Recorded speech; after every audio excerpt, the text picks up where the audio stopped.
Hello everyone, welcome back to my YouTube channel.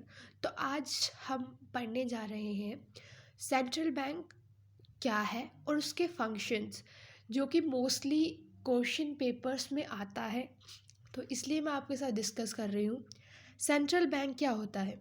It is an apex bank of a country which controlling all the economic activities of the country, and reserve bank of India is the central bank of our country and it was established in 1935, जो कि मैं आपको अपनी पिछली video में बता चुकी हूँ।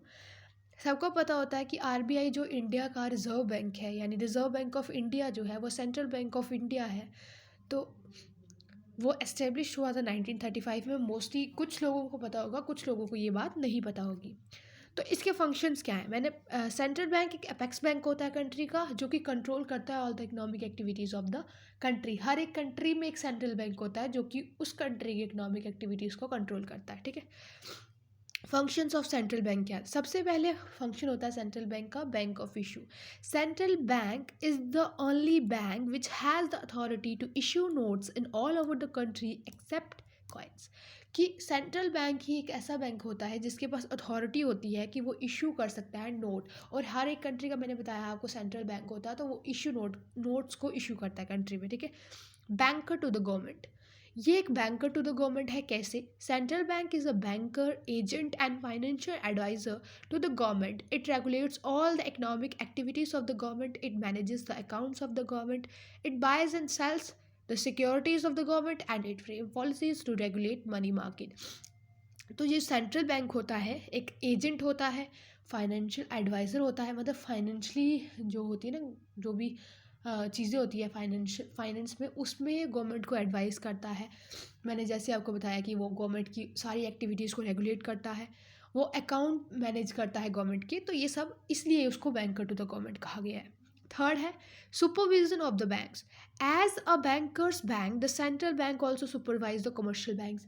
कि भाई बैंकर का बैंक होने, मतलब अगर उसको सुपीरियर बैंक माना जाता है कंट्री का, तो वो कमर्शियल बैंक को सुपरवाइज करता है। किस तरीके से सुपरवाइज करेगा? Licensing of the commercial bank. फिर सेकंड है expansion of commercial bank in terms of their branches across different parts of the country, and merge of different banks. तो इस तरीके से वो सुपरवाइज करता है कमर्शियल बैंक्स को। फोर्थ है कंट्रोल ऑफ क्रेडिट, क्रेडिट को कंट्रोल करता है। The most important function of central bank is to control credit activities of commercial bank. Credit control refers to the increase or decrease in the volume of credit money in accordance with the monetary requirement of the country। कि जो सबसे important function you can say issuing authority होती है, लेकिन उससे एक और important, मतलब उससे नहीं कहेंगे, लेकिन हाँ एक इम्पॉर्टेंट फंक्शन और होता है सेंट्रल बैंक का, वो होता है कि क्रेडिट कंट्रोल करता है। क्रेडिट कंट्रोल मतलब रेफर्स टू द इंक्रीज और decrease in the volume of credit money और in accordance with the monetary requirement of the country. ठीक है। उसके बाद है fifth custodian of foreign policy. ये कस्टडियन होता है फॉरेन पॉलिसी का। किस तरह से?